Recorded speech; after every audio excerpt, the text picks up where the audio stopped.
Good morning, YouTube world. I'll do that one again. Good morning, YouTube world. My name is Joshua Coates and your overnight success story. And this is the Baby J Show. Today I have Marissa Roper, right? Hello? Yes. Roper. Yes. I Like rope with an R at the end. Thank you. I was like, okay. Well, because I was like, Roper. Yeah. I was looking at it, and that's why I called you this morning, because whenever I was doing the live thing, I just wanted it to be correct. Well, and everyone thinks my last name is Riley because that's Riley Marketing, and that's all my social handles and stuff. Go slower. What the hell did you just say? So that way they can hear you. Sorry. Riley Marketing is son of a M. Riley. Marketing.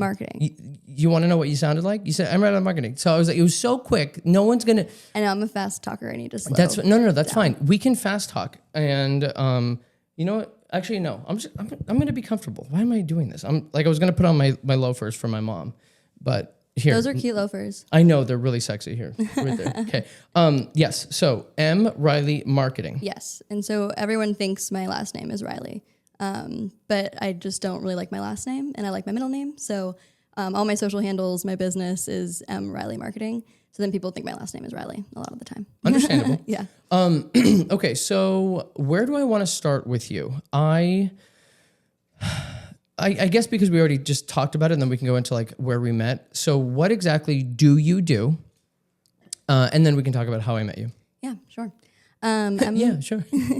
I'm a jack of all trades in the marketing world. I started working in agencies back about 7 years ago, and have done everything from websites to social. I have a journalism background. I went to school for journalism, so I come from a communications background. I learned to shoot and edit video, kind of like you have. I just haven't done as much of that lately. I've done a lot of stuff content just from my phone, and I have a drone, but nothing as production-wise as big as you've been doing. But I started my own business about 2 years ago, and we cover everything from websites, SEO, ads, social, email marketing. We can do PR, we can do event planning. We try to be a one-stop shop for all of our clients. And then if there's something that we can't do for them, I'll partner with wonderful people like you, on like the media side and stuff. If there's ever any bigger projects that I need help with that we aren't able to handle. That way, again, the strategy is all in one place, and there's not too many cooks in the kitchen, because that was a big issue when I was with agencies. Is we had clients where one agency was running their social, and then the other agency was running their ads, and we didn't talk to each other. Yeah, exactly. So unless they had a really good internal marketing person, like that strategy didn't align the way it should online. Yeah. The not the mission didn't align. What's the word? The branding, the messaging. Thank you. The messaging didn't align. Mm-hmm. Yeah. So yeah. And so then it doesn't work together the way it's supposed to, and it's not fully aligned. And the other reason is just because I didn't like being pigeonholed into one role. Pigeonholed? Pigeonholed, like stuck in one role. In agency, I pretty much only worked solely in paid ads, and that was my only job. And it was really hard to move teams or do something different. But I like more than just that. Like, I like working on websites. I like design. I like owning the client's entire brand. So I can do a lot more of that running my own business. You said you have a journalism degree? Yeah, you didn't know that? I went to school. I thought I wanted to be a breaking news reporter. I thought I wanted to do the next Watergate. Yeah, and I'm so happy that I didn't, because the news industry is not great right now. But yeah, I went to school. I thought I wanted to be a reporter. I went to the Walter Cronkite School at ASU. Amazing program. I am very, very thankful that The Walter Cronkite. Why have I heard that before? Which school is that? It's at ASU. Oh, it's in downtown Phoenix. Oh, okay. Mm-hmm. Okay. Yeah. It's in the top 5 best journalism schools in the nation. And so it really taught me a lot. And that's kind of where I learned how to shoot and edit video. I did an internship at the breaking news desk at the Arizona Republic. And that's when my dream kind of died, because I wanted the internship so bad. Like, I thought it was gonna be my dream internship. I was so excited to get it, and then I hated my life because I just covered like death and destruction and car crashes and shootings and all these terrible things, because that's what the breaking news desk is. Yeah. And I couldn't remove my empathy from interviewing these people that had the worst day of their life, and it just made me think like, oh my God, the world's a terrible place, and that sucks. I didn't want to have that outlook on life, and so I kind of pivoted, and it's funny because now all the girls I went to school with and I'm friends with are no longer in journalism. They're all either in PR or marketing. Yeah. I do want to say thank you. She brought the nitro cold brew. It was a little part of the reason why I was late. Oh, no, and it's fine. As soon as you said that, then I'm just like, you know what? I'll talk. I'll talk for 20 minutes. That's fine. Yeah.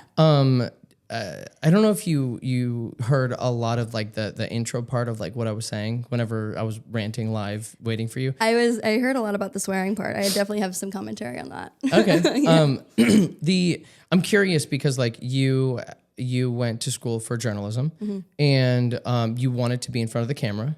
I thought I did. You thought you did. I thought I did. Okay, so what I was ranting about earlier was I initially like the punchline of my joke of my story is I want to be the one in front of the camera. But you're always the guy behind the camera. And that's sorry, I beat you to your punchline, did I? Didn't almost. So, but the thing is though, like I didn't start. I wasn't a what's it called where you like you're a baby, a pseudo baby, a nepo baby, a pseudo baby. I did not grow up with money. My parents did a great job, but I didn't grow up with money. Yeah. So I had to figure out, and my mom instilled this in me. I had to figure out how the heck to get into those rooms, how to get how to build those, how to win friends and influence others, how to make valuable friends, how to learn the skill, not just of the skill of people, and then the skill of media. Yeah. And so without knowing it, I inevitably reverse engineered. Well, if I don't have the money to be on camera already, if I don't have the money to just like hire people to just follow me around, I have to learn. I have to make money, make a business about media, to then understand what happens on the back end of the camera, the settings, the editing, the lighting, the lumens. There's so many lumens. I have so many lumens in this house. And like all of those things, and then the different cameras, the different like. The storage, stupid, all of this stuff. So I needed to learn all of those things in order for me to then have the understanding to not just pass it off to somebody and trust them, but to know what is happening on the back end. Correct. And then I can build a company big enough by helping other people. If you help enough if you help enough people get what they want, what you want comes automatically, right? Jim Rohn, Tony Robbins, everybody, Les Brown, all those people saying that, and it's true. And so, if I help enough people build their company, get leads, make money, then what I want, which is growing my business and helping me to become the person in front of the camera, will inevitably happen. Yeah, and I have to be a good person in order to do that. Well, and it's funny because just coming from the journalism industry in general, if you want to be, on-air reporter, anchor, or whatever, you don't start like that when you first graduate. You start doing the grunt work. You start doing, the behind-the-scenes stuff. And so I realized early on that I hated reading a teleprompter. I couldn't read it worth shit. And so but the one-on-one having a conversation, I do a lot better with, stuff like this. But so I kind of switched gears. When I was in college, I worked for PBS. I also worked for PBS. Hold on. I want you to sit up a little bit because you're getting a double chin. And I do not want that for you. Please no. Yeah. See, look at you. Okay. There, that's better. I do not want that for you or for us. Thank you. Yeah, hold on. You say something. Hello. Move this closer. Good. Hello. Oh, there we go. Okay. No, that looks better. Yeah, thank you for correcting my posture. I have terrible posture. No, that's fine. I just literally that would have been the worst thing for both you and me. Yeah, because yeah, you're like I'm not going to use this. Yeah. Okay, keep going. No worries. Thank you. Appreciate it. But no, so I kind of switched gears. I worked for Arizona PBS also as a student worker, and it was on the production team. So I helped shoot on the big cameras for their new show. I floor directed, I did audio, all of that back end stuff. And so I really learned, how to operate behind a camera. And it's funny because now there's been this shift with just how people consume information in general, you know, TikTok, Reels, all of that, where if you are a business, you need to be making video content. And that never used to be the case. And it's moving more and more towards that. So businesses like yours or like mine are more important now than ever. And you know, okay, I'm cutting you off too, No, because like I'm also want to say thank you everybody on TikTok. I see all of the likes and everything. Thank you so much. I know I haven't said anything. And I'll just, you know what, this is actually a perfect example of what I was just about to say, because what you're saying, like businesses need to be media before they're their own business. So if you sell clothes, you need to be a media company and also sell clothes. If you are an eye doctor, you need to be a media company or have a media company. Hi, Andrew. You need to be a media company and also work on your patients. And Dr. Z and I literally just did his first pilot episode for his podcast. So that's why I was saying hi, Andrew. And so, it's miraculous because, for me at least, because all of these people who want to do their business, they are contractors. They are, I mean, you name the business, pest control. They don't want to be on camera. But this has already happened like 4 years ago. It happened where people, you have to be on camera. Yeah. Yeah. And I said, I used to hate being on camera, and I've had to get over that because I know I'd be a hypocrite if I'm telling my clients that they need to be on camera and then I'm not on camera. So you just have to get over it and realize that it's not as big of a deal as everyone thinks it is. And I think that's why podcasts have really taken off, because it has that conversationalness that people, and that authenticity that people are looking for in social now. Did you hear what I was saying? Just like a commercial type. Yeah. Did you hear what I was saying whenever I said that long form part? So like, and I'm just going to reiterate because obviously I'm going to cut this and for you guys. If you listen to like if you as a business, if you, Marissa, as a business, regardless of you as a marketing agency, creates long form content, if you create long form content that enables the person who is watching to trust you more, because they're going to hear you cuss, they're going to hear you talk what you believe, you're going to build your own community of people. And that overall is going to help other people. You don't know the ripple effects of what happens whenever you talk and you build this community, because then somebody, and I was just thinking about this earlier, is like, we're based in Arizona, right? But if somebody sees you, let's say they see this video. Let's clip this video right here. Let's say they see this video right now, and I do want you to talk about like some of the clients that you work with and stuff like that, because that is one of the ways that like we work together a little bit, right? Oh yeah.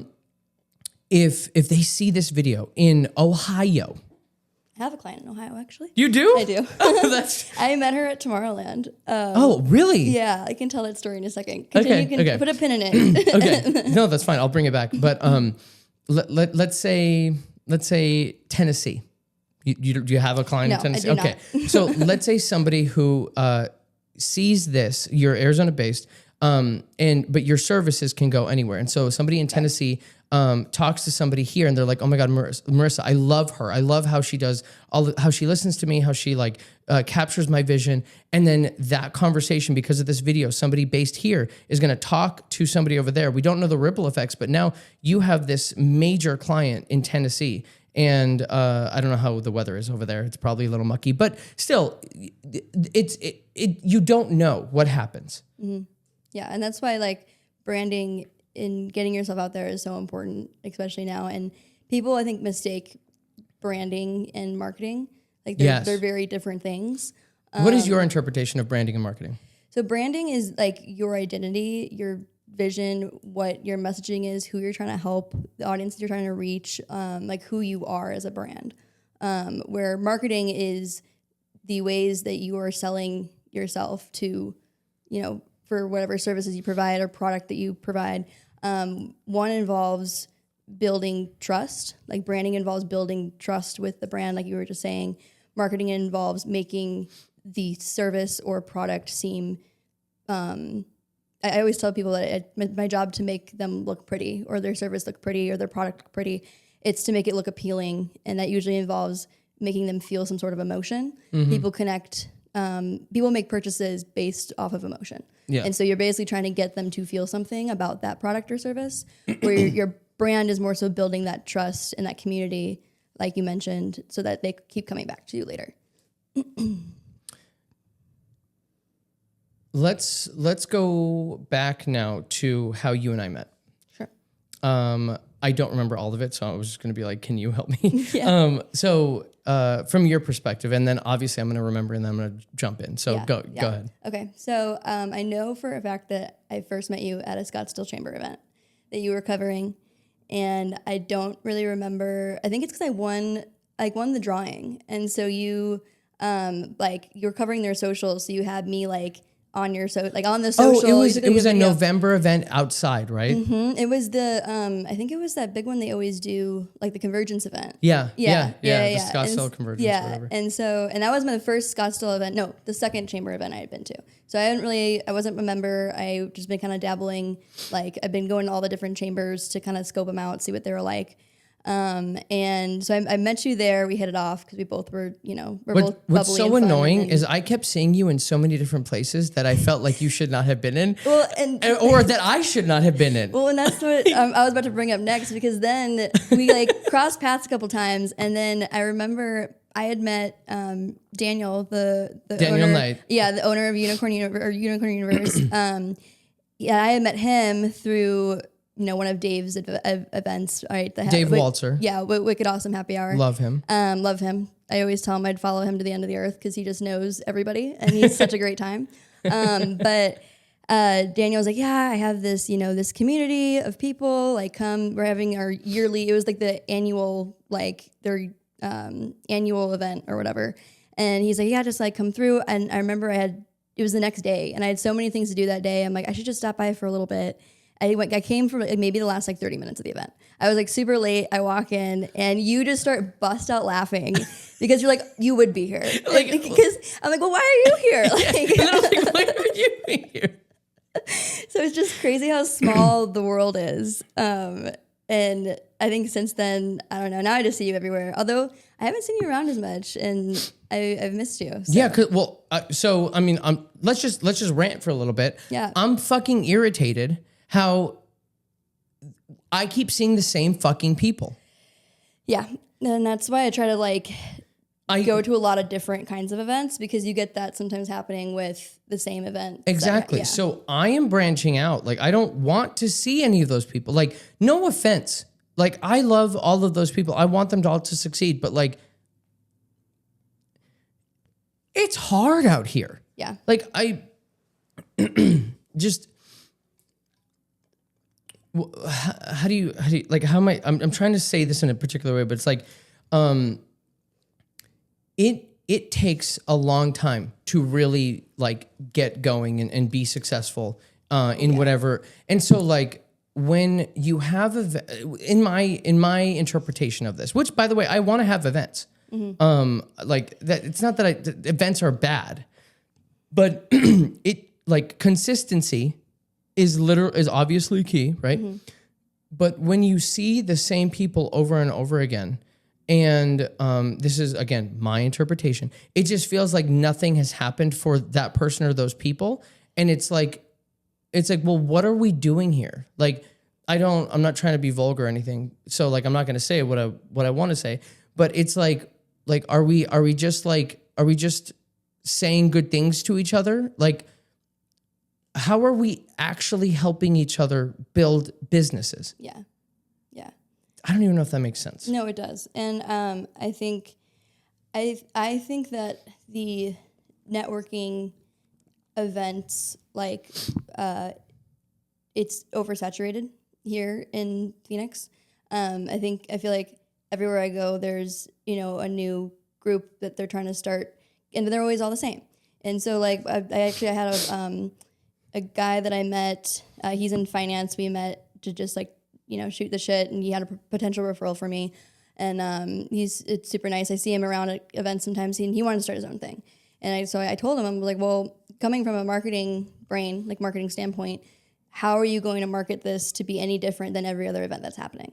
because I constantly have at least 2 or 3 on my calendar, like sometimes 2 or 3, like a week, sometimes in the same day. I have to pick and choose. And so you need to, like, with all that stuff that's happening out there, you need to like figure out how to make it different so that it brings value. And like, I love the classic like networking, cocktails, happy hour.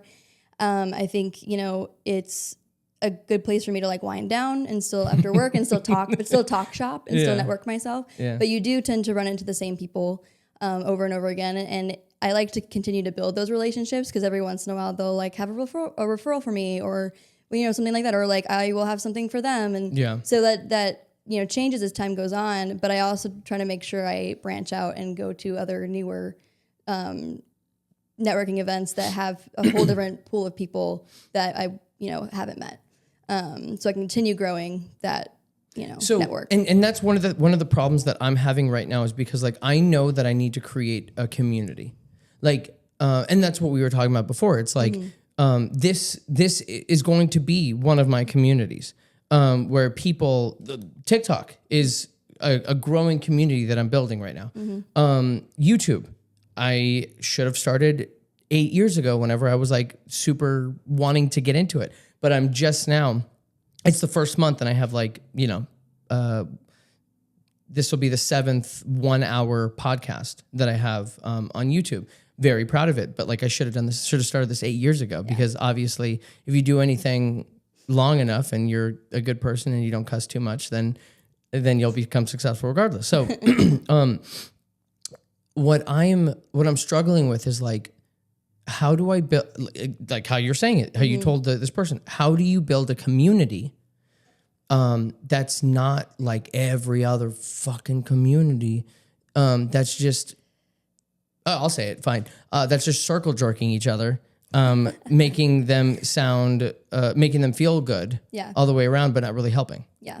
Well, in one group that I was recommended, there are 2 things. I'm part of the E-Women Network, which is a national all women's.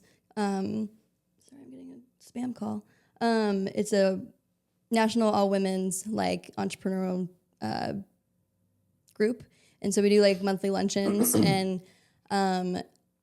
usually those people are completely different from the people in the any of the city chambers or in the in some of like the other happy hour networking groups like I've been a part of.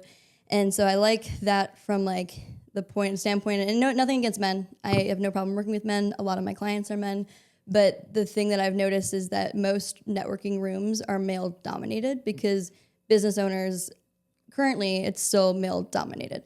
That being said, women are like starting businesses more and more, and that number is shifting.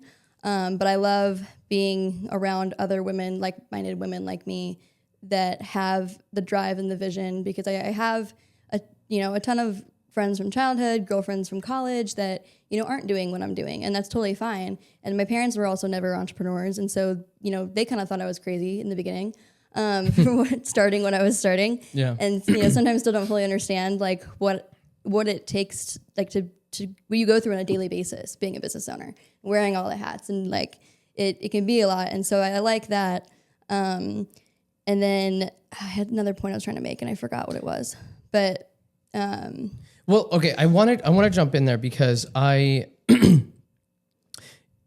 it sucks in a weird way for me, because a lot of the men that I've worked with, like I'll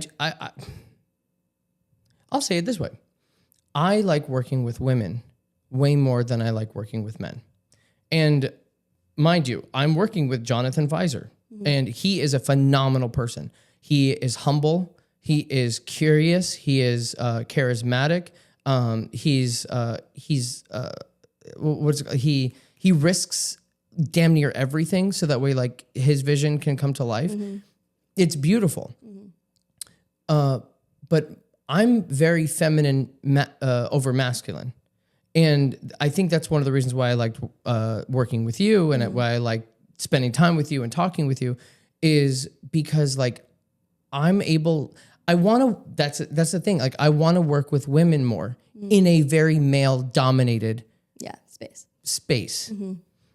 Yeah. Well, and there's been a lot of research around, and I'm not gonna like try to pull out like actual, dude, stats fine. or anything. Don't. I'm not gonna pretend that I know all of that, but I follow a lot of pages on Instagram and stuff that talk about women entrepreneurs, and like there is a really big increase in businesses that are now making more money that are owned and operated by women as CEOs, and there's a lot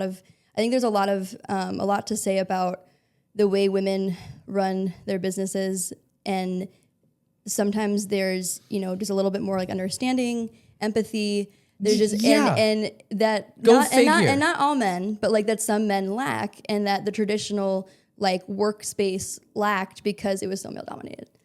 And it's something that I'm very proud that my business. I just hired on my web guy, but up until then it was all women. We were all women operated.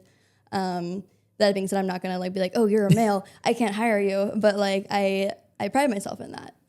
Well, I also think it's smart to like differentiate like a very hardworking person who isn't the owner of the business, like an editor, a videographer, a photographer, male or female. I don't care if you work hard and like a C student that has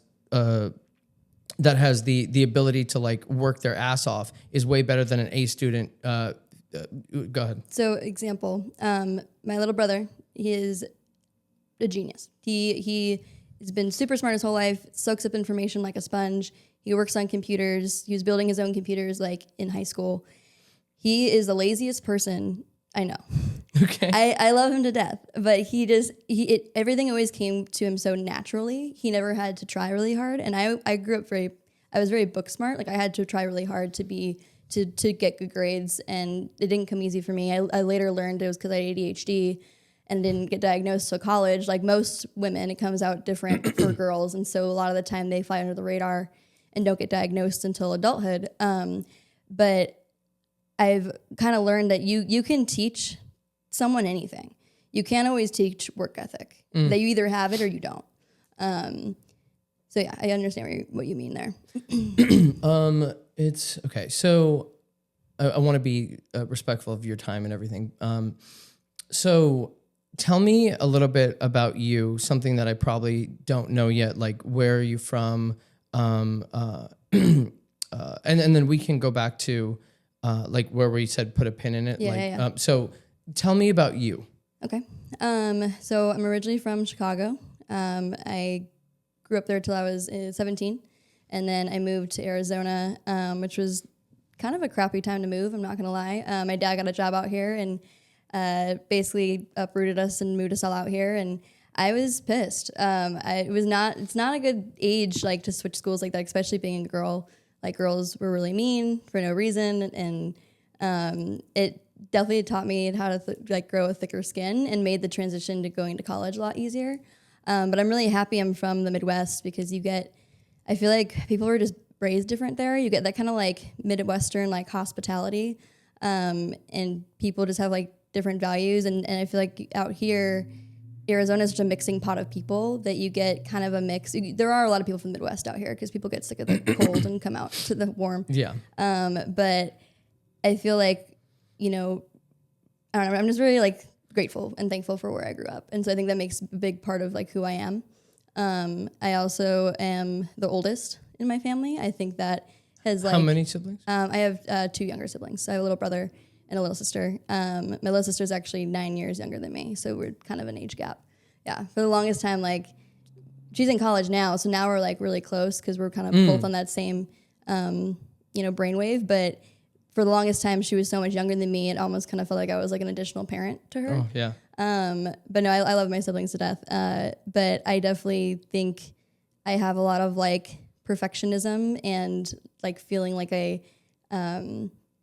always feeling like I need to take care of people because of being the oldest. And I feel like there's definitely something to be said about the birth order.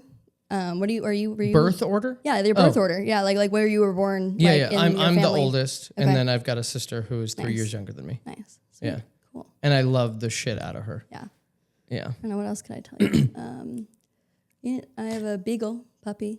It's okay. So you don't have to keep going. I have no, it's very cute. What was the event that, so you called me up and I think it was only one project that we worked on together, right? Yep. Talk to me about that event, because I think that goes into what I don't know if it's the same, but I'm going to be working for the Cardinals Climb this weekend. Okay. Are you familiar with that? No. It's I don't know exactly, so don't quote me here, but it is all of the organizations, for-profit and nonprofits in Arizona that help and aid with adults or children with disabilities. Okay. Oh, awesome. Yeah. Yeah, that's similar to my client. And that's why I was, okay, so talk to me about your, you still a client now? Yeah, they just came back. They took a pause during the holidays because they were waiting for insurance money to come through. Okay. But it's... Because I'd love to put some pictures of like... Oh, yeah. Oh, 100%. It was such a great event. Like, I thank you again for helping me with the photography and everything. You're welcome. I'm perfect. It's fine. But keep going. Okay, keep going. It's Inspire Center for Autism, and they are family owned. It's husband and wife. The wife is the autism therapist, and the husband kind of runs the back end, like the business, finances, money side of things. I actually met him a couple years ago at a bar. I was with an old colleague.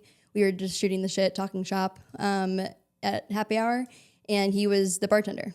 And because he does that on the side for extra money, and he overheard us talking, and he's like, wait, you build websites? And I remember he's like, oh, we need a website, blah, blah, blah. And I gave him a quote, and he was like, oh, this is really expensive. And I was like, well, a website is like a car. You get what you put into it. The money you put into it is what you get. And I'm like, take a beat. And, if you end up being interested later, let me know.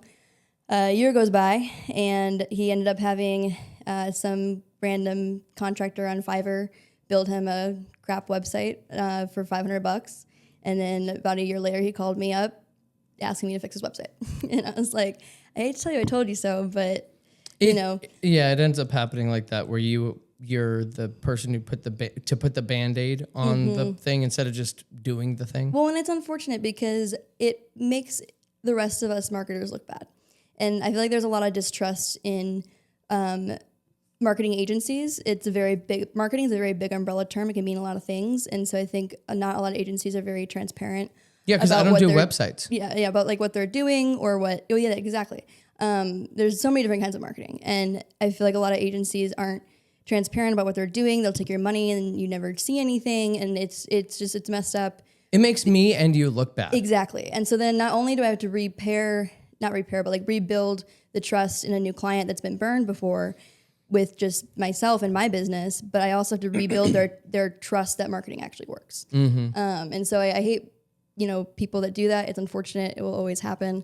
But I try to be very, very transparent and hands-on with my clients. I meet with all of them once a week. They all have my personal phone number. They can call, text me any time of the day. And I try to be very, very transparent about what we're doing at all times. Some clients are a little more hands-on than others. Some clients just want to know that the things are being done. Some clients want to get in the weeds, so it kind of just depends. But no, circling back to Zach, he ended up, we fixed his website, and they ended up they were doing only in-home ABA therapy for autism. What is ABA therapy? ABA therapy is a mix of different therapy tactics that help children that have autism better operate and manage themselves. And there's different levels of autism. It's very much a what's the word? Spectrum? Thank you. Yes, it's very much a spectrum. So everyone's is a little bit different, and the level of the issues that not the issues, but the struggles that they face is different. And so it's basically a personalized approach per child to help them better manage themselves and kind of operate throughout the world. Yeah. Okay. Yeah. And so they do amazing work. It's really, really just beautiful to see how much they help these kids, how much they really care about these kids. And they were doing only in-home, where they come in and help, help the parents and everything, like in the home with the child. They opened up their first like in facility center. What was that when that shoot happened? That was like what, a little over a year ago? Yeah, like a year or 2 months ago. Yeah, something like that. And so that's what. Damn, we knew each other. Yeah, it's been a while. It's been a minute. Like time is just like flying by. It kind of freaks me out sometimes. But yeah, and so that was the event that you helped me out with, and it was super cute because it was their like grand opening. So we we pushed it out in like different communities, and as far as PR goes.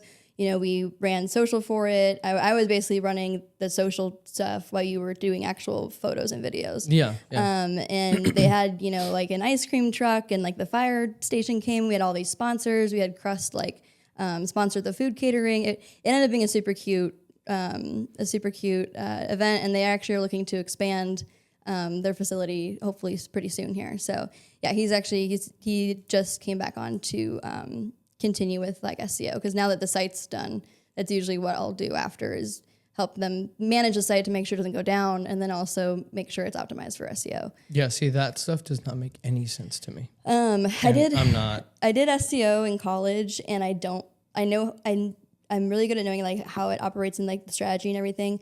I don't like being the one to do it, so I do have a good SEO girl that I work with. So I basically handle the strategy, and then she will actually do the implementation. But it's important, and it's constantly changing. Like SEO is basically permanently shot because of AI. So like metrics. Oh, I wanted to talk to you about how you feel about all of that. Oh gosh. Okay. No, bring it. Okay. I'll start with just the SEO piece. So SEO, basically all the metrics for SEO have officially plummeted forever. Because people, when they do a Google search now, are no longer clicking into websites unless they need to do something to convert, unless they're trying to book an appointment, buy something, like actually like convert on the website. Sure. Because of the little AI answer boxes. Because people, if they're just going, they don't need to like go read a blog anymore to find an answer. It just pops up in the AI little answer box when they ask a question.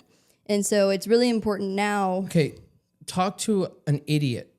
Like you're saying it in terms that a media person would understand, but like I also don't do that. So it's like I understand the chatbot, but like, are you saying that like they would have to go outside to another link?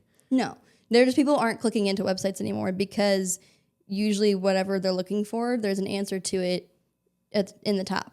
Like there's so you do a Google search, and there's usually like some ads, right? Let's say I need a practical, so that way, let's say you're doing a dental office, like you're working with the dental office. So I need to get my cavity filled. You're saying that now, if I'm looking for a place, are you saying if I look on Google, then correct me, right? Okay, if I'm looking at Google, and I click, it'll say. The chat bot in Google will say something, as opposed to me clicking a link to look for people? No, so... Give me a better example. Yeah, okay. So, we're going to use a dentist example, right? So let's say you need to book an appointment. You're actually looking to convert. People will still click on the website, but and that process is still the same. The dip we're seeing in SEO traffic in general is from a research standpoint. So if someone is like, do I need my cavity filled? Do I you're asking a question about it, you used to have to go and click through, usually blogs or like some sort of forum, Reddit forum, stuff like that, where you have to go dig and find the answer to your question.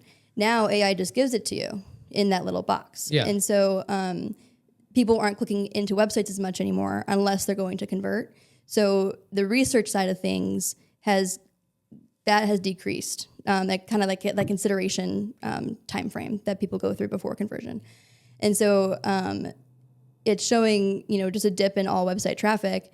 So to help compensate that, I've been I've been rewriting the content for my clients on their sites to make sure that the content they have on their site is informative enough and answers a question so that you show up in that little box from a research standpoint. Yeah. And so it's completely changed the game for SEO. And that's just one area in marketing where it's completely changed the game. The AI in general, I think my biggest pet peeve, and probably a lot of marketers' biggest pet peeve, is people that are like, oh, I don't need a marketing person. I'll just have AI do it. And that's not, I mean, you can, it won't be good, but. Well, it's difficult to say that because marketing in its umbrella, there's so many things that like. Correct. The way I like to frame it is AI can only do what you tell it to do. Mm-hmm. And it is a tool, not a replacement. And so, there still needs to be someone pulling the strings behind, it's an efficiency tool. It's a way to get things done quicker and make things a lot easier. But it can't build the strategy without you feeding it that vision and that knowledge. And so you still need someone that is strategically good with marketing to be able to and that's strategic. So that's AI. That's why I am seeing a content strategist or a website strategist, like those employment jobs, like those jobs are becoming so much more valuable now because of what you just said. And people, they're hearing that you can create a bot. And you can pay $200 to $400 a month for that thing to. I was just looking into those actually, and it works, but you have to know how to tell it what to do in order for you to create the brain cells. That's a really good way to put it. You have to build the brain of it for it to work for you. So if you are a dentist, and you went to school to be a dentist. If you're a journalist and you went to school to be a journalist, you know how to do that, but you don't know, or maybe you do. I'm just saying that like your primary thing that you did was you learned how to be a fucking dentist. Yeah, and that's your job. And even if it was secondary or tertiary, like you still have so many years to learn how to be a marketer of dentistry. Yeah. And so, so you need a strategist. You need somebody to pull the strings, like what you just said. And what I always tell my clients too, because marketing, it's a lot. There's so much you need to do now. You need to be, there's all these platforms you need to be on. There's so many different facets of it.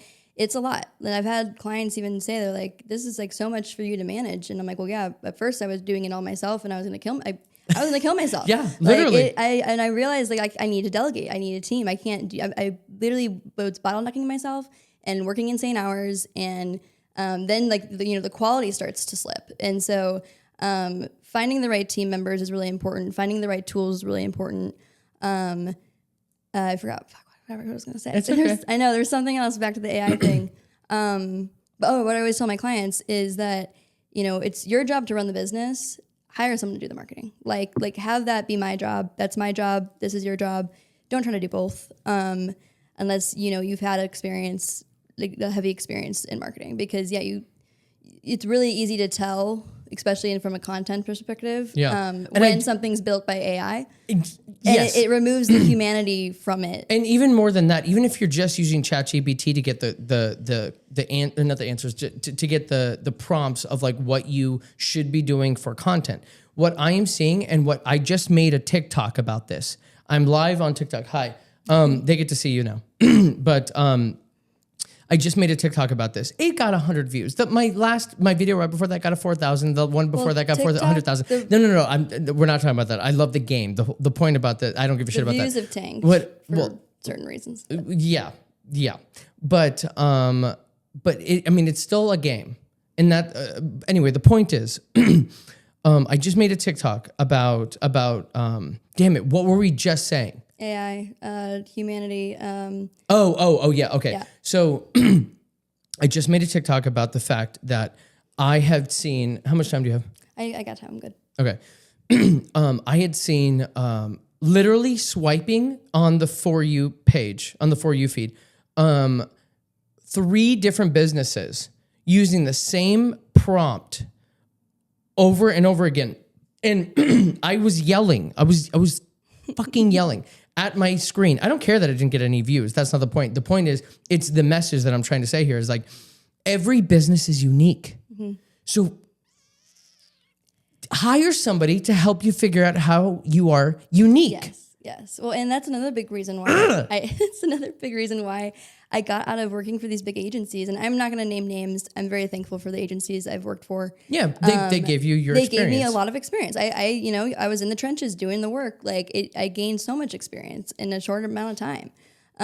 But I think for some bigger agencies I've worked for where I had 30 plus clients myself, let alone like the rest of our agency, it got to a point where it seemed like they were just like a number thrown into a bucket, and we sold them these cookie cutter like packages.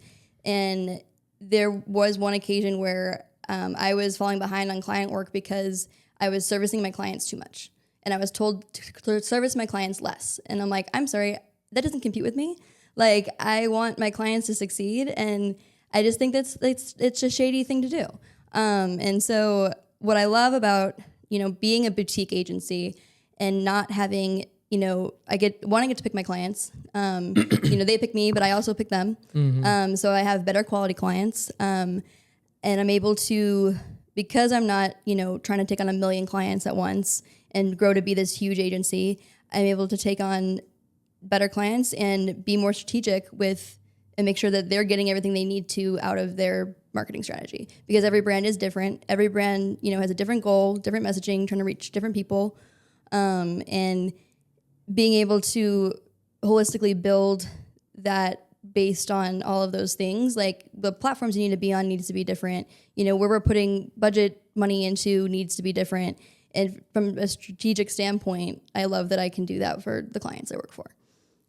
And I think you're really good at it. Thank you. I appreciate it. Yeah, I would tell you if you suck. Thank you. I know.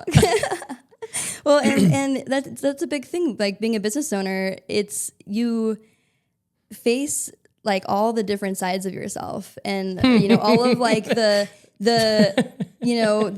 what's the word I was looking for? The imposter syndrome, and the like, am I good enough? Like, or do I actually know what I'm doing? Like there have been some days where I'm like, why the hell did I decide to do this? And I feel like people don't talk about that enough.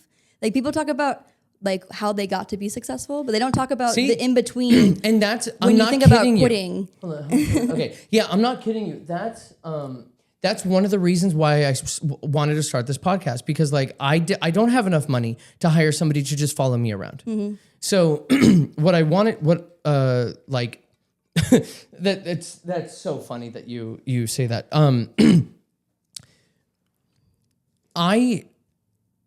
I don't have any other income coming in other than my business. And I'm cool with saying that right now, because let's get comfy. Whatever. I'm a little taller than you, but am I still like sitting up? You just need your chin. Yeah, you just need to raise your chin a little bit. Okay. Yeah. Well, here, pull the mic up. Just like do one of these. Just move it. There you go. Yep. Okay. And then good. I'm just watching you do this, and like you don't need to do that. Like you just talk here. Okay. I want to be a real business entrepreneur that is not lying to people online about how I have 100. I'm exaggerating, but 100 clients at $10,000 a month. And or 20 clients at $50,000 a month, and I have this luscious life, and I'm using my credit cards to buy Corvettes, and I'm doing all like I want to show people what it looks like, somebody actually building a business, because I haven't quit. Yeah, and there's been days where I've thought about it for sure. Oh, for sure. Yeah, but like I know I'm not going to quit. So it's always going to be hard. It's always going to be, how do I get out of this now, and how do I level up from here, kind of thing. But that's why I wanted to start this podcast, was because I want to talk to people in the place that I'm at right now. That's one of the reasons why we're live, is because like I want to timestamp this, not whenever I'm on stage with 100,000 people that are my people, where I am 100,000 people, 500 people, where where it's my community and I've built it and I have this beautiful mansion and all of these cars. Yeah, that's when you have the money to like. Yeah, and that's the end goal, right? Is to be successful and to have all those things or whatever version whatever yours of that is. you want. Yeah. But I think and I think it's getting more and more popular. I'm starting to see more and more people kind of talk about the in between, but I feel like just from what I've heard and read and listened to, there's been a lack of that of understanding. Okay, I just started this business of transparency. So like, where do I go from here? Like on the days where like over the summer, for example, I had my first slow season, and it got kind of brutal there for a second. I thought about going back and getting a job, and the idea of that made me want to jump off a building. But and I pushed through it and I made it work. But people don't talk about that enough. Like, and it makes you feel like, oh, like I'm failing because. Let me be really honest with you right now. I'm doing better than I have in my 3 or 4 years, but there's still no consistency in pay every month. Mm-hmm. Oh yeah, you never know when you're next. That's what kind of fuels the fire because you have to go. So the Scottsdale Chamber has an opening for somebody like me for their events. And I'm thinking to myself, wouldn't it be really nice to have a consistent paycheck? I miss that sometimes. For sure. Dude, I mean, I do too. It's been almost 4 years. It's been 4 years for me. Okay, so you're twice as old as me business-wise. Yeah. I'm coming up on 2 years literally next month. Yeah, so like I'm 4 years old in business. I'm 4 years old. I'm 2 years old. Yeah. And we feel like oh no, yeah, there are days where I'm like, I don't know what I'm doing. And so, but like I've made it this far, but like I really feel like I want a consistent paycheck. But at the same time, then like I'm at the gym and I'm like crying, and then I get a call, and then it's this person who wants to pay me $500 for 30 minutes, and I'm consistently for like the next, and so I'm like, well, and that's when the mindset, and I've gotten really into like the manifestation and all of that. And I'm not going to try to make this a whole like woo-woo podcast, but because energy is real. I believe all that's real. I'm not very religious. I'm spiritual. I believe in energy, and I believe energy cannot be created or destroyed. And everything is energy. So the words you put out, the thoughts you put out, like that is energy, and that's what's going to be received back to you. And so it really is, and it's hard because if things are if a client cancels or I don't close a couple leads in a row. I start getting, I would start getting in my head of like, oh, like maybe I'm not good enough. Maybe this isn't, and the more you think that negatively, that's what is going to be portrayed back to you. Mm-hmm. And so in those instances, when it gets hard, like that's kind of what I was talking about, where you really like see all sides of you, and you kind of like have to dive in and like look at yourself and be like, okay, like these are all my insecurities here in my business, and like learning to overcome those and keep that strong mindset even when it gets hard. I feel like people don't talk about that enough, for sure. Because then once, things are good, and things start to snowball. And that's why, because, once good things happen, you think positively, and then good things continue to happen.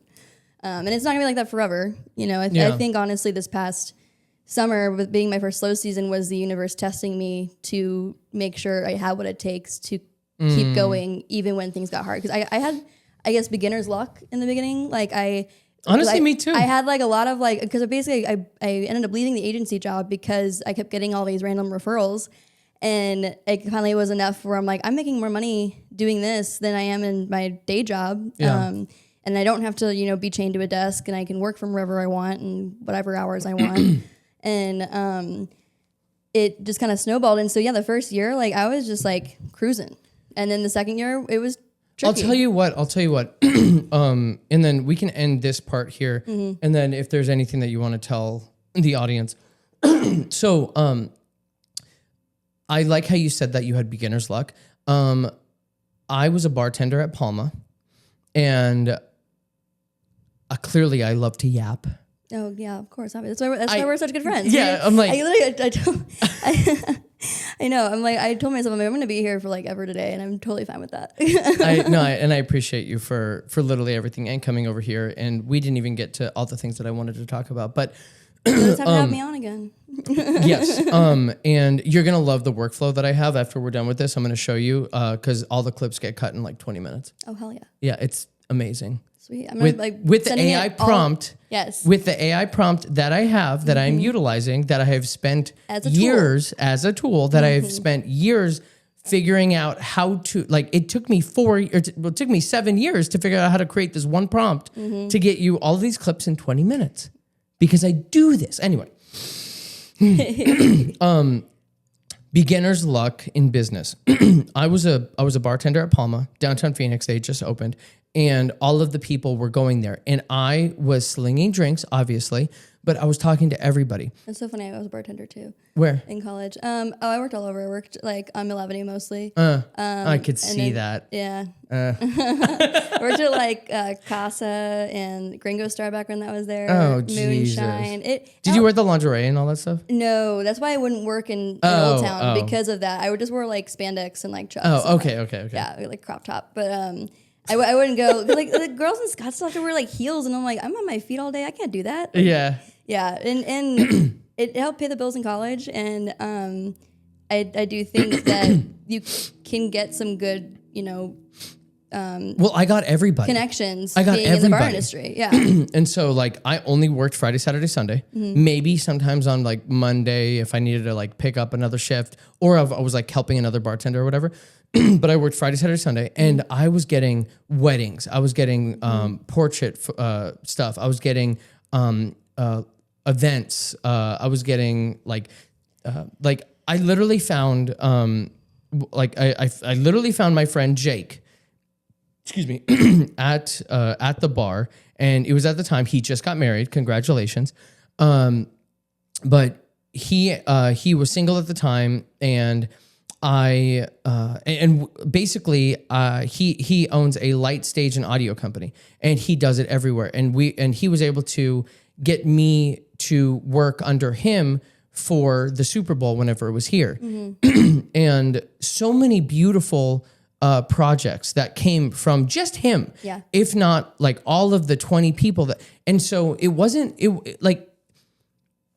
I'm trying to figure out how to say this and maybe help me out here, but it wasn't just luck. I was in the right place at the right time, yes. and I was marketing myself yes. in this place. Well, and then whenever I built my business and I separated from that, then I was all I was going to cuss. I was all alone. I was all alone, and I wasn't utilizing what I was best at, which was talking and building relationships and friendships. Yeah. And then it slowed down so much, and I didn't know how to market myself outside of a bar. Yeah, yeah, and well, that's why a lot of the networking events and stuff help. But it's taking that like aligned action, because you can think good thoughts all day and then be like, oh, boo, the universe isn't giving me what I want, but like what you need to do is like keep that solid mindset, which can be hard, like I just said. But then also make sure that you're doing the things to put yourself in those places. Like for example, I really want to eventually move into specializing more so in like hospitality marketing, food and beverage industry marketing, and event marketing. Those are 3 things I'm just really passionate about. I have clients in all sorts of industries right now. I haven't gotten to a point where I feel like I can solely just bring in those kind of clients, but I'd like to move there eventually. Like right now I have like a law firm, I have a medical clinic, I have a hairstylist, I have an e-commerce brand. So it varies, but I want to eventually pivot and focus mostly on that. And I actually just started working as a mobile bartender as like a side gig. I literally, I had a friend who is doing it, and he worked like a festival that we went to, like a wine festival we went to. And I was like, oh, like how'd you get this gig? And he's like, it's called Pour Masters, and the owner is named Dave, and he apparently knows a ton of people in the event industry. He found out about my business, followed me on social, and was like, I'd love to talk business and like keep you as a referral if I have any people that might need marketing in the event space. And so it's really just putting yourself in the right place. And then I bartend. I've only like done like 2 shifts, and you can just pick up shifts whenever you're available. You don't have a set schedule, and it's always like it's like events from like weddings, like corporate events, festivals. It can be like honestly, that sounds so fun. It is fun. I'll if they need any more people, I'll let you know if you want. Dude, that honestly, like, I worked a that gig sounds yesterday at a Really? I worked a gig yesterday. It was like some company party, and they usually always need photographers too. So like I can always try to loop you in that way too. I mean, either way, like that. It's first, thank you for like even thinking of referring me as a photographer. You're the like my go-to guy for events. I have one other guy that does really good like wedding stuff, but for any sort of event related stuff, like you're my go-to guy. Yeah, and just it's man, I don't want to keep you too long. I know you got to go. What's something that's been on your mind that you haven't been able to talk about to anybody lately? Ooh, I don't know, because I'm a pretty open book. I kind of say everything. Not everything I'm feeling. But, Yeah. No, I have a filter. But I don't know. I think that's a hard question. I can't think of anything off the top of my head, but I can circle back to the pin. Go, we were do talking it, about. do Okay.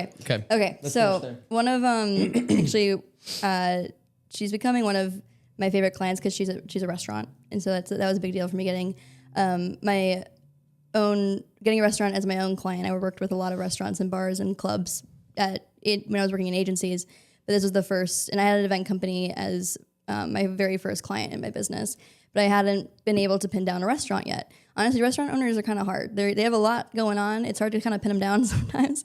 It is. But once you get a good relationship with them, it ends up being really good. But I met her at Tomorrowland. I went to Tomorrowland. For the people who for the older generation that doesn't know, please explain what Tomorrowland is. So it's I'm really into EDM music, and it's a the biggest EDM festival in the world. It's in Belgium. I did 6 weeks. Electric dance music. Sorry, EDM. Yes. And I'm like, you should know what that means. No, I'm just kidding. It's not for me. But it's in Belgium every year, and I did 6 weeks in Europe this past summer, which was amazing. Good for you. And I wouldn't have been able to do that if I was still working at a desk, because Yeah. I was able to work while I was, out and about. But you also need to make sure that you're holding yourself accountable, or else nothing gets done. So you have no one to manage you and no one to tell you what to do or when Except to do for you. it, but except for you. And so it's definitely like a balance you kind of have to walk. But I love traveling, and most jobs I've had won't allow me to take 6 weeks off to go travel when everything I do is online. Yeah. Like, so I can literally work from wherever. And so that was another big reason why I left agency life. But anyway, so we went to this festival, and her name's Sonia.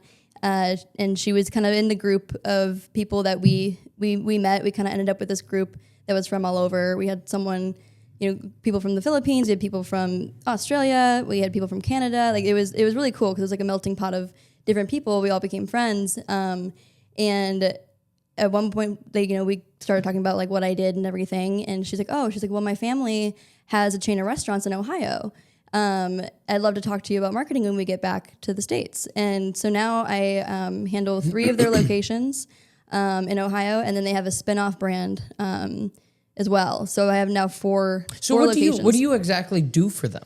So right now we're just doing SEO, organic SEO, and local SEO.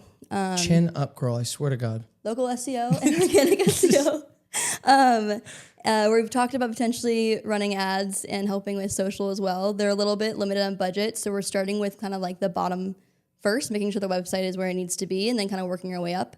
And then she also was in the middle of rebuilding, having someone on Upwork rebuild the website for one of the brands, and Upwork has been like really strict lately about like who you are and how you identify yourself. And I don't really know what happened. I don't think she really knows either. But basically, Upwork like removed that contractor because they like didn't. They didn't say who they said they were or whatever. And so it like violated some term, and so they just like took them off the platform. She did not have access to the website that was being built. They would not refund her for the work that was done. So she was out like, it wasn't a ton because the project was only halfway done, but she was out like $700 on a website. But all that work and all that time. Yeah. And so she had the staging site link, and I found an AI tool that allowed me to help basically rebuild it using AI so that I didn't have to double charge her and then just charged her for the rest of the build. Oh, So that cool. she wasn't losing out on all this money. And so she was very appreciative of that. And so that's kind of helped build that, again, that trust in our client, agency relationship. And so we're actually about to launch that website this weekend. And so lately, a lot of my clients have been website builds that end up with SEO and other ongoing services afterwards. Interesting. But I also have helped out a lot with paid ads and social and email marketing as well. Those are kind of my biggest selling services. So obviously I'm photography, videography, and content creation. But and this is probably a good place to put this. Five Flash Media is sponsoring the Baby J Show. So what you're seeing right now is on the Five Flash Media YouTube channel. So Five Flash Media does event, corporate and private event, videography, photography, and content creation. Mm-hmm. We also do weddings. We also do, event, corporate and private events. I did start a new business called Powerhouse Media Group. Mm-hmm. And that is going to be an ads management company. So the content creation, I would just go through Five Flash Media for the photographers and videographers, because I am sourcing photographers and videographers through Five Flash Media. Mm-hmm.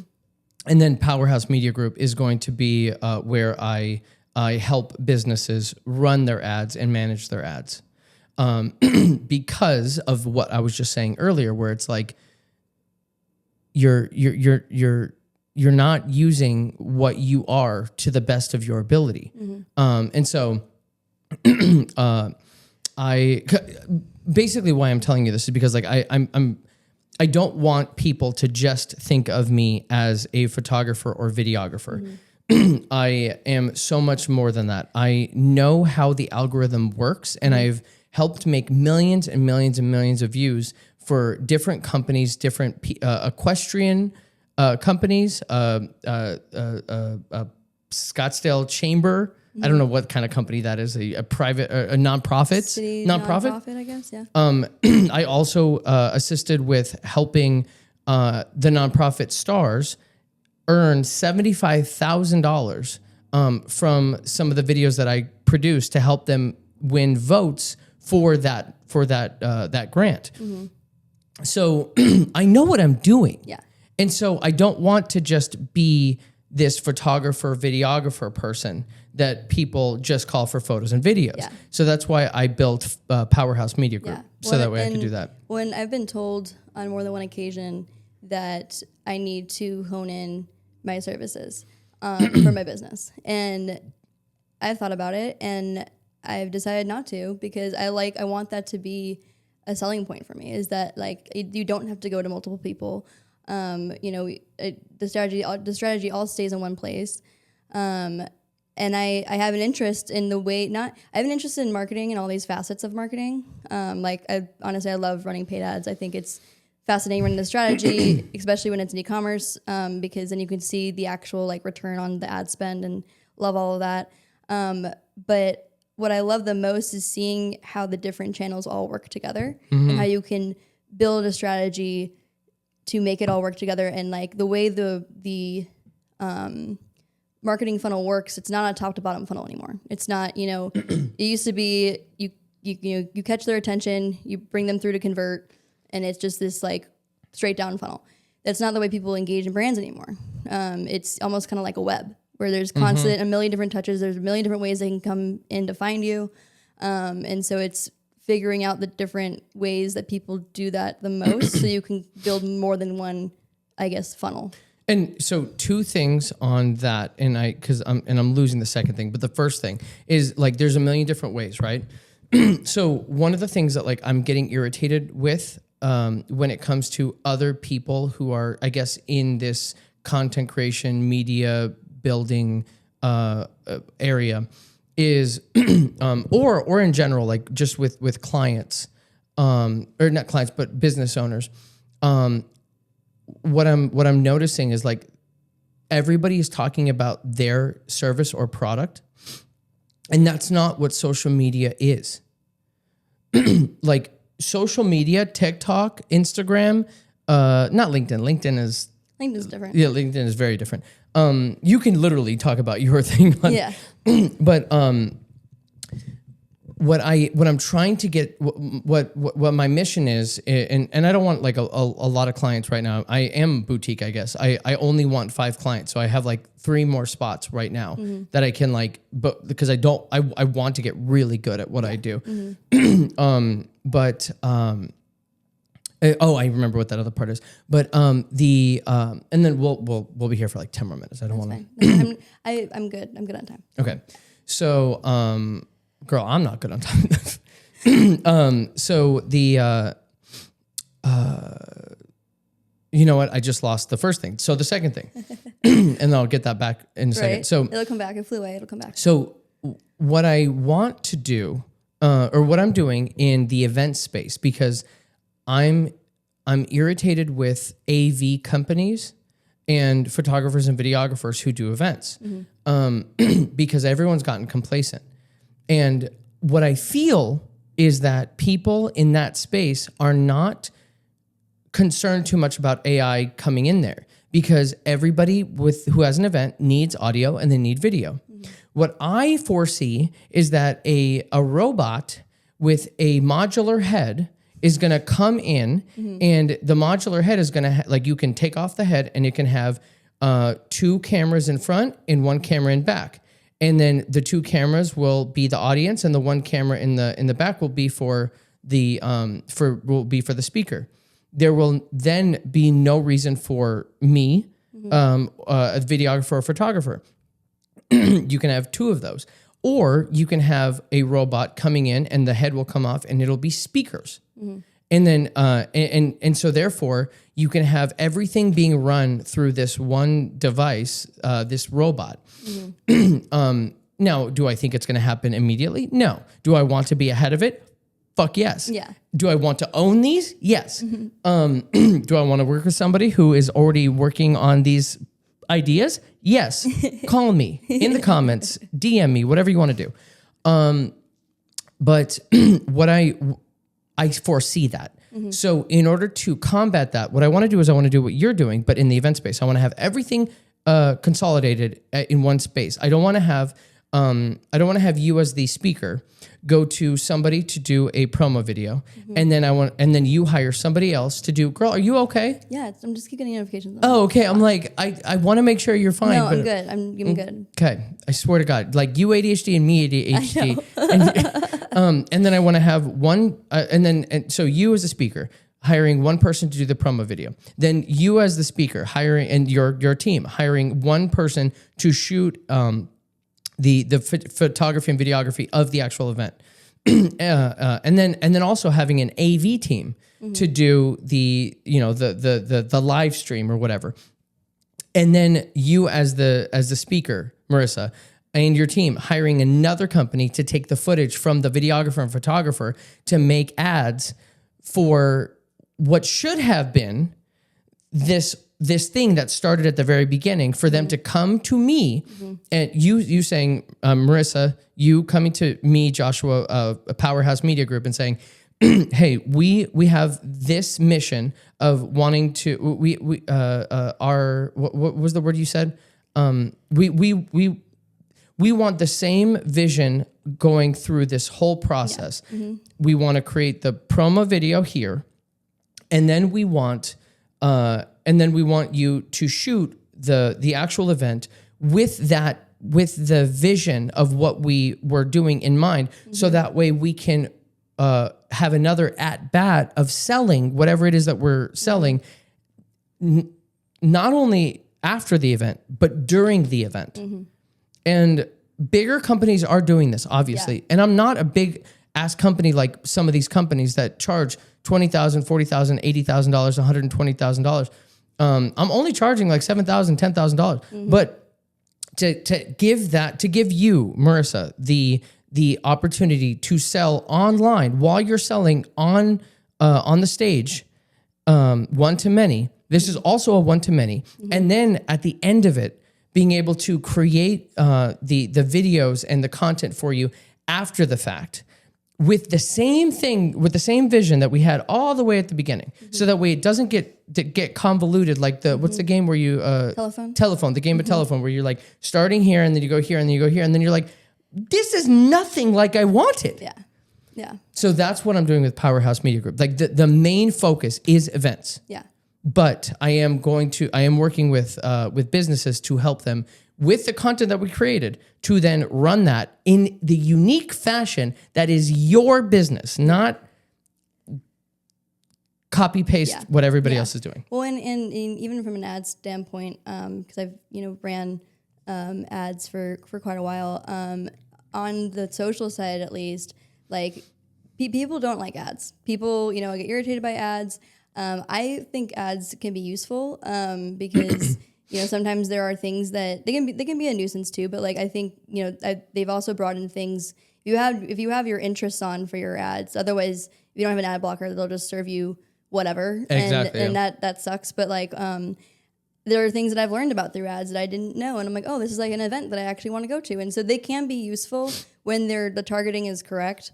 But what I've noticed is like social ads specifically are moving more and more into where they look, you can't even tell the difference. They look like organic, like real content. And so like, I think in your case too, with the event stuff, being able to, knowing how to edit that event video and be able to, and knowing like what parts to put in the ad, because in an ad, you only have in any reel, you have about 1.2 seconds to get their attention. Yeah, before they swipe. So it's important to know your audience to then know what to put for the 1 second that people are actually going to look. Because even if you're there, like if it says ad, fuck that, I'm going. Yeah. But if it's not, like, man, you got to be so good. I am good. And that's the thing. I am good. And I know, and that's why it irritates me that like, I'm not working with enough good people. And that's one of the reasons why I'm like trying to pound this in so that way, like I can find them and they can find me. Yeah. Anyway. Yeah. Well, and also too on social, like I always tell my clients that people go to social media today to be two things, either entertained or informed or educated. Well, now, and there's fuck the education part. Like really, it's going lower and lower. Yeah, I'm noticing more of a shift towards people. I mean, I guess it just depends. I was going to say it depends on the industry. It depends on the industry and the platform, and the person. Because I'm now like the way that I've been noticing all of this is that the worse it gets in politics and in the world, the more people are going to entertainment.